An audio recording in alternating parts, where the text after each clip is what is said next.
দেখুন, সরকারি সহায়তা পাওয়ার আগে তাদের এখন যে জরুরি সহায়তা দরকার, কারণ এখানে যাদের ঘর পুড়েছে তারা অনেকেই এখনো খোলা আকাশের নিচে রয়েছেন। তাদের খাদ্যের সহায়তাটা সব থেকে বেশি দরকার, সেটি তারা এখন পর্যন্ত পাননি।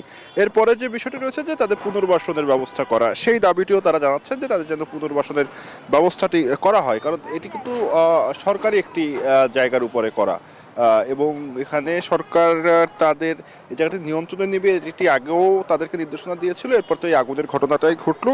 এবং এখন এখানে যারা বসবাস করছিলেন বা এখানে যাদের ব্যবসা প্রতিষ্ঠান রয়েছে, তারা বলছেন যে সরকার যদি তাদেরকে কিছুটা সহায়তা করে সেক্ষেত্রে তারা আবার ঘুরে দাঁড়াতে পারবেন বা এখান থেকে স্থলিত হতে পারবেন।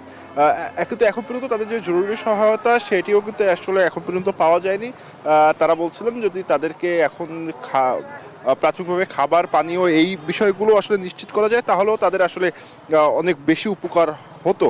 কিন্তু সেটি আসলে সরকারের পক্ষ থেকে এখনো দেয়া হয়নি। কিন্তু এখন দেখতে পাচ্ছেন যে এখন তারা যে মালামালগুলো তাদের রয়েছে, যেগুলো পুড়ে যাওয়া মালামাল, সেগুলো সরিয়ে ফেলার যে কাজ, সেটি এখনো করা হচ্ছে। এবং সেটি হয়তো বা তারা করবেন। কিন্তু তারা যে দাবিটি জানাচ্ছেন যে তাদের জন্য দ্রুত পুনর্বাসনের একটি ব্যবস্থা করা হয়।